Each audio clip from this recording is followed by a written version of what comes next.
Existe uma frase popular que diz que quem vive de passado é museu. Se essa afirmativa fosse verdade, as pessoas não sentiriam a necessidade de, por exemplo, tirar uma fotografia sempre que vão a algum lugar. Porque a fotografia nada mais é do que um registro visual de um momento que já ficou no passado. Mas nem por isso deixa de ser importante. Porque assim como todo patrimônio material e imaterial, a fotografia também é um registro histórico.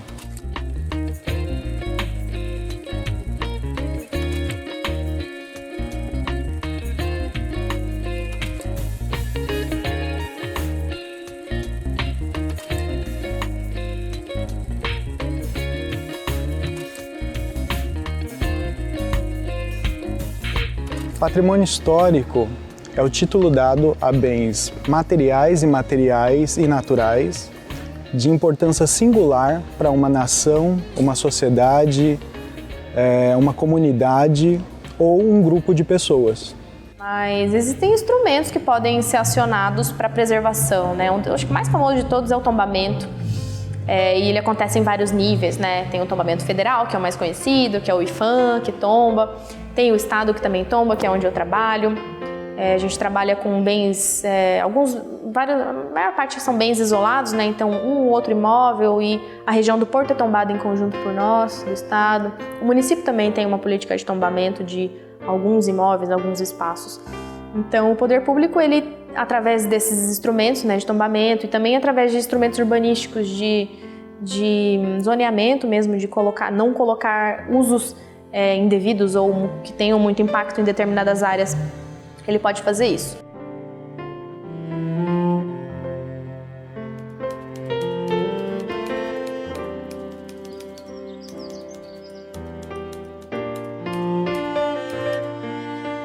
A preservação do patrimônio histórico é de fundamental importância porque ele que nos remete às nossas origens, né? A construção, né, cultural de um povo, né? Os seus costumes, seu modo de ser, seu modo de agir, e tudo isso são características formativas da sua identidade.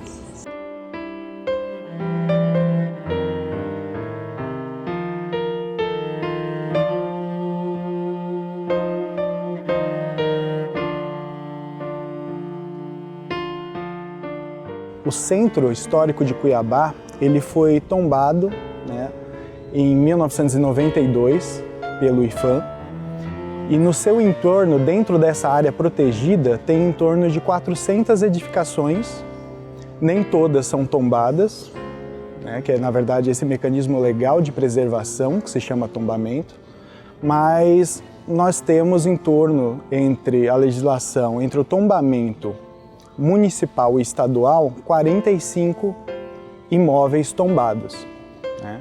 33 estaduais e 12 municipais.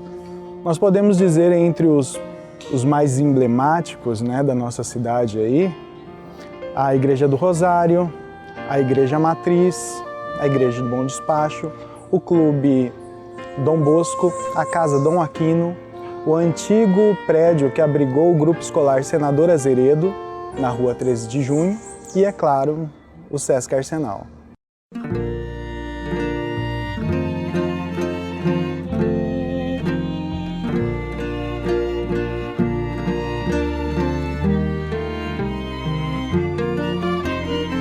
O Porto foi um lugar que sofreu uma agressão muito grande do progresso, sabe? E hoje, quem passa por lá não consegue ter noção do que existia. E claro, tinha seus tipos folclóricos também, né? Inesquecível era um rapaz que ele subia no arco da fonte, né? E de lá ele pulava em troco de alguns trocados que davam para ele, né? E ele gritava Bandeirantes no ar. Então, muito tempo depois que eu fui saber que é o prefixo da Rádio Bandeirantes, né? Outra presença importante do Porto é a igreja, né? A Igreja São Gonçalo vocês vão conhecer muitas pessoas que moram na cidade há muitos anos, mas ainda vão casar lá, ainda vão batizar lá. As igrejas elas eram divididas de uma forma... quem frequentava cada igreja estava muito relacionado com quem você era, né? Com quem sua etnia, sua classe social. Então, a matriz, as pessoas brancas, mais abastadas, a Igreja do Rosário, os negros, escravizados, mais pobres. Tem aqui na frente a Igreja Senhor dos Passos. Na verdade, ela não era uma igreja, ela virou uma igreja depois, mas ela era um pequeno oratório. Temos a Igreja da Boa Morte, que era uma igreja dos pardos.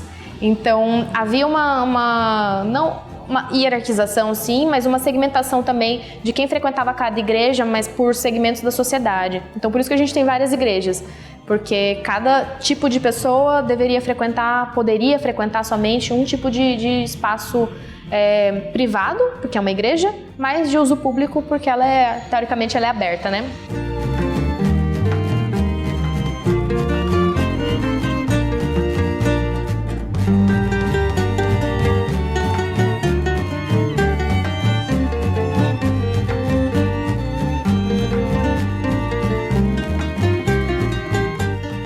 Eu acho que Cuiabá merecia um olhar melhor, porque tem um rio sem poluição. Tem 28 córregos na cidade que precisam ser olhados. Tem um rio como o Cuchipó, né? Tem um rio praticamente dentro da cidade. Então, e o que a gente vê? A gente vê as autoridades botando cimento em tudo, tá? Não tem uma praça que eles falam, não, esta praça é para as árvores tradicionais de Cuiabá, sabe? Piúva, cambará e também as frutíferas. Não tem, sabe? Então nós estamos vivendo um momento que a gente não sabe olhar Cuiabá.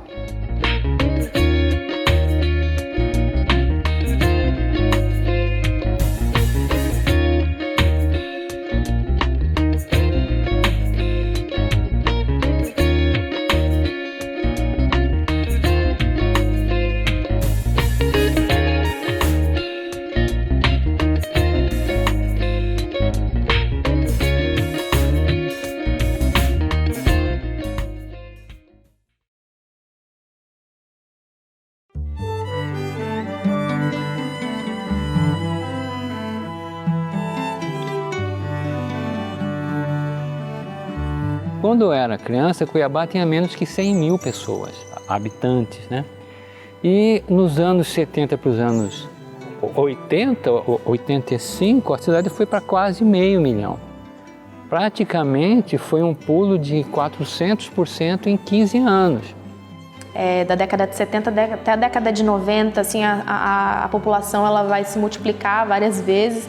E onde esse povo todo vai morar, onde esse povo todo vai consumir, né? Então a cidade se expande de uma forma,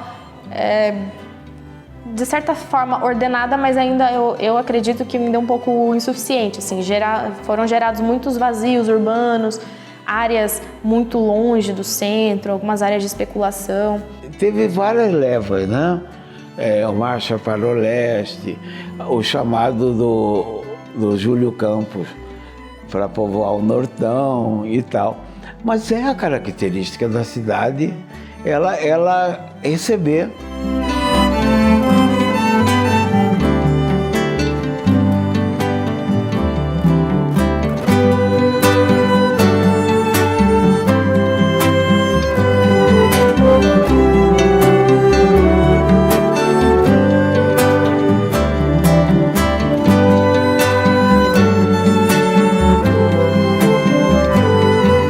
Essa vocação de Cuiabá de ser cosmopolita, né?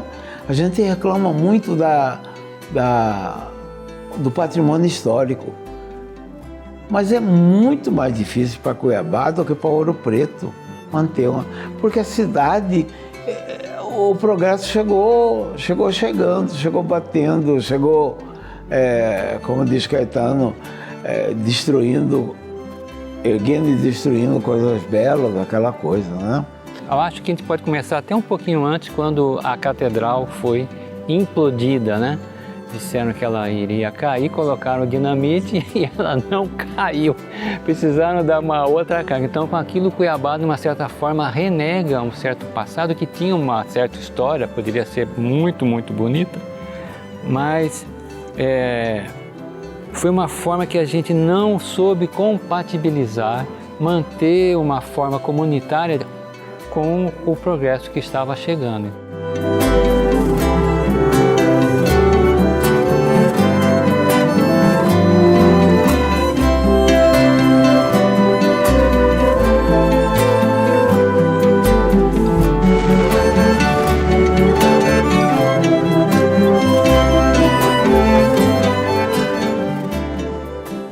Mas que eu gosto sempre de chamar a atenção que a partir da década de 60 e 70 também, isso toma mais força, mas a 60 acho que inaugura, assim, é um processo de demolição, assim, de renovação modernizante, que vai civilizar Cuiabá, que vai, a tentativa, né, era trazer áreas de uma cidade moderna para uma cidade antiga, para que essa cidade tivesse a altura de competir com outras, né, digamos assim. Então a gente tem a demolição de uma catedral, a gente tem a demolição de um palácio de governo, a gente tem transformações e construção de vários edifícios que quebram completamente com a escala colonial e térrea, quebra com a escala completamente, surgem prédios enormes, o Palácio do Comércio é um deles. Então a gente vê várias forças que estão atuando nessa cidade, elas vão marcando o espaço com arquitetura, com edificações.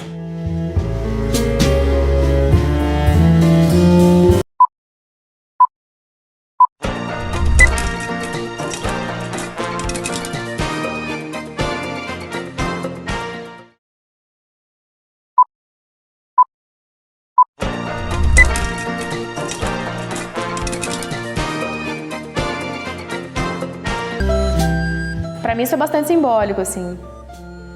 O Palácio Alencastro, que havia um Palácio Alencastro antigo ali, que era um casarão colonial de adobe, de taipa, que também foi demolido no final da década de 50, comecinho de 60, para a construção do Palácio Alencastro, esse moderníssimo, filiação de arquitetura modernista, carioca. Daí a gente tem, em 68, a dinamitação de uma catedral colonial, de uma cidade, de uma capital, de uma província, para a construção de um exemplar moderno que também tem suas razões de acontecer, que é briga por poder, né? É tudo uma disputa por poder. Então, essas forças estão lutando para imprimir no espaço sua marca.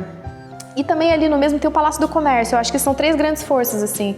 O comércio, a igreja e o Estado. Num raio muito pequenininho, surgem grandes edificações que vão marcar justamente esse período de transformação intensa e tal.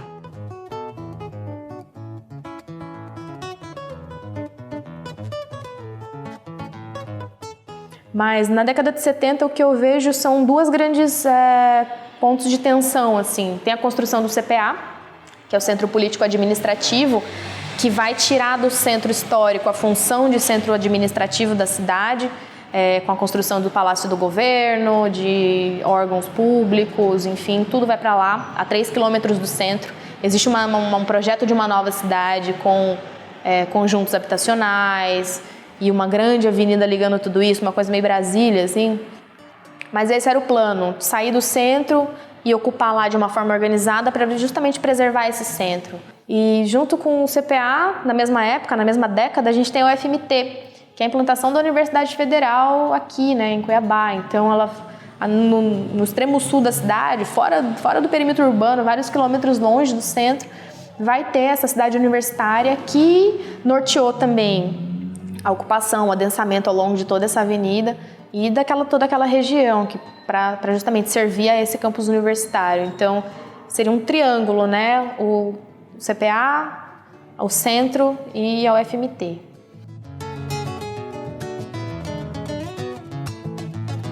Então, o centro, a partir dessa década de 70, né, com essa mudança de estilo de vida, ele vai mudar a sua função também. Esse centro fica com uma característica específica, né? São lojas menores, serviços específicos também, que a gente tem. Até acho interessante isso, são algumas lojas, são algumas ruas específicas. A gente tem a Rua das Óticas, a gente tem a Rua das Noivas. Então, acaba que em alguns locais o comércio se especializa e vira mesmo uma referência da cidade, né? Eu acho isso interessante, curioso. Mas eu vejo que houve mudanças e não é todo mundo que se sente seguro no centro. É uma coisa que eu ouço bastante. Mas eu não me sinto segura, eu acho que eu vou ser assaltada. Tem gente pedindo dinheiro, eu não tenho onde estacionar meu carro, é calor, a calçada é ruim. É tudo muito legítimo, todas essas reclamações, assim, mas eu ainda acho que o centro ainda tem muito mais valor cultural, um valor simbólico mesmo, do que um espaço privado, controlado e tal. Mas não termina só aí, tem muito mais coisa que ele tem que ver, tem que vir agregado ainda, porque o nosso centro, de certa forma, ele está perdendo o consumidor de vir para cá, mesmo porque a cidade cresceu muito, os shoppings, os bairros, e criaram estrutura, e nós precisamos de um incentivo especial para esse centro vir a ser povoado e o nosso patrimônio ser devidamente cuidado com os valores que Cuiabá merece.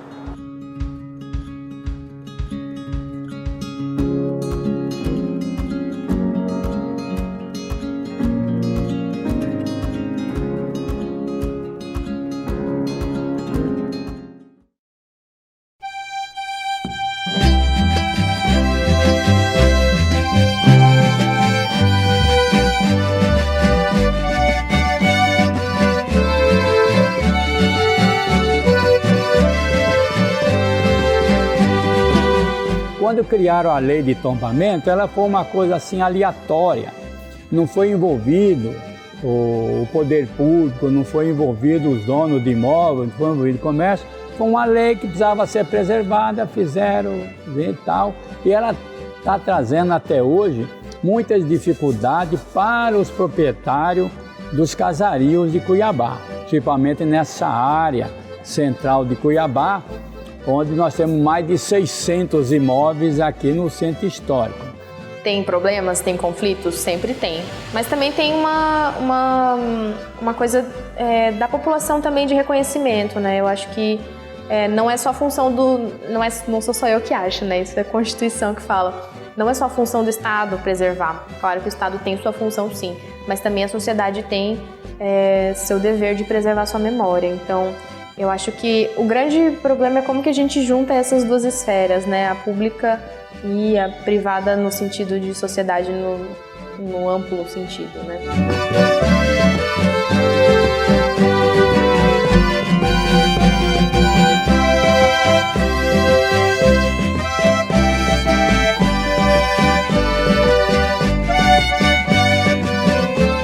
Nós adquirimos esse patrimônio histórico, que na época ele estava abandonado, mas nós entendemos isso com carinho, assumimos o desafio e criamos amor por essa história, por essa cultura, e então começamos o processo de restauração. Foi uma restauração longa, né, porque as paredes são largas, né, você pode ver aqui. É uma construção de adobo com taipa que se usava muito na época. Para construir um casarão como esse, foi necessário muito conhecimento adquirido e passado de geração em geração para que isso estivesse aqui 300 anos depois, né? Então, o modo de fazer essa alvenaria, isso foi aprendido, testado, retestado, transmitido de uma geração para outra. Por exemplo, vamos restaurar um casarão como esse, está caindo. Tá, eu preciso restaurar essa taipa aqui. Mas eu não sei mexer com taipa. Na minha faculdade de arquitetura, eu não aprendi a mexer com taipa, porque é um conhecimento antigo. Então, eu tenho que buscar uma pessoa que saiba mexer com taipa. Isso é um conhecimento muito específico, né?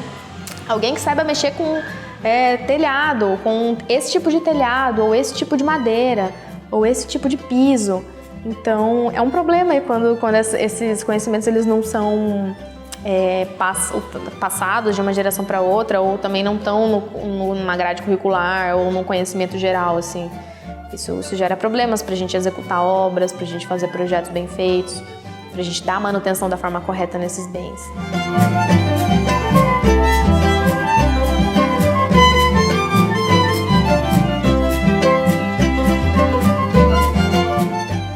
uma construção, você começa pelo alicerce.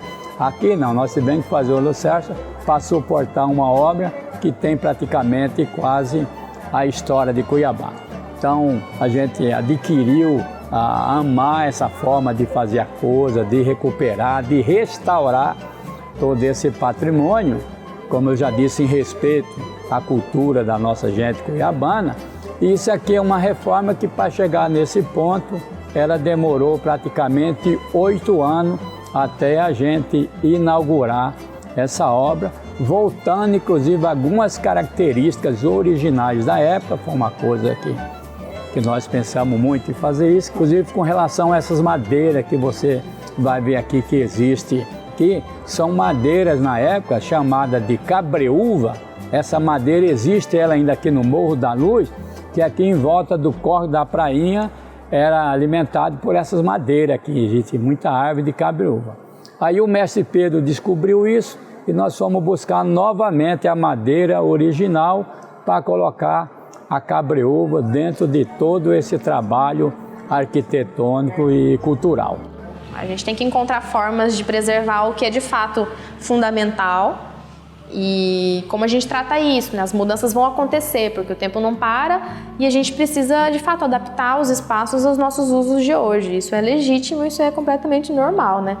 Mas é como a gente faz isso, como que a gente equilibra esse desenvolvimento e como que a gente equilibra isso com a preservação de fato desses bens, né? Isso é uma questão a ser colocada aí, é uma coisa que tem eu e tem muito mais gente pesquisando e trabalhando para responder.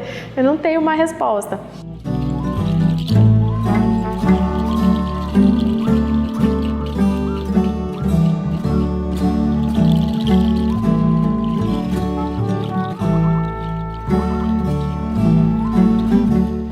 Nós temos hoje várias entidades que são parceiros, né, que a gente faz esse trabalho, CDL Cuiabá, Federação dos CDL, a Associação dos Lojistas, todo mundo empenhado para a gente ver se consegue melhorar um pouco esse nosso centro histórico e a recuperação dos nossos casarios. A população ela se relaciona com o patrimônio através da vivência que ela tem com esses espaços, das experiências que ela tem com esses espaços, né?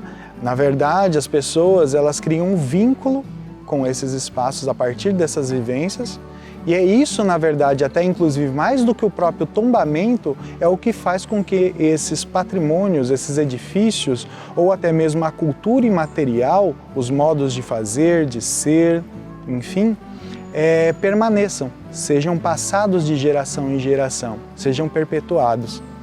Então, mais do que simplesmente instituir um tombamento, é necessário realmente com que a população ela se sinta pertencente desses lugares. É isso que realmente faz com que ele seja preservado. Mas como que de fato, né, a gente faz com que as pessoas sintam-se pertencentes a ponto de defender isso, né? E a defesa do patrimônio, ela é bacana no discurso, né? Mas ela é muito difícil na prática, né? Tem que preservar, tem que preservar. Sim, acho que poucas pessoas falam que não tem que preservar. Mas a questão é que a gente entra numa coisa mais complexa de como fazer isso de fato na prática e fazer com que isso seja viável, né? Não é só a gente querendo, do lado do poder público, querendo que as coisas sejam e fazendo, né, valer os instrumentos, e também a população querendo que isso seja feito porque se sente pertencente, entende que isso é importante para a sua identidade, enfim, está relacionado à sua memória. Mas como que casa isso e faz isso ser uma coisa viável e sustentável ao longo do tempo, né? Ao longo, realmente, ao longo do tempo de uma forma mais contínua e a longo prazo, digamos assim.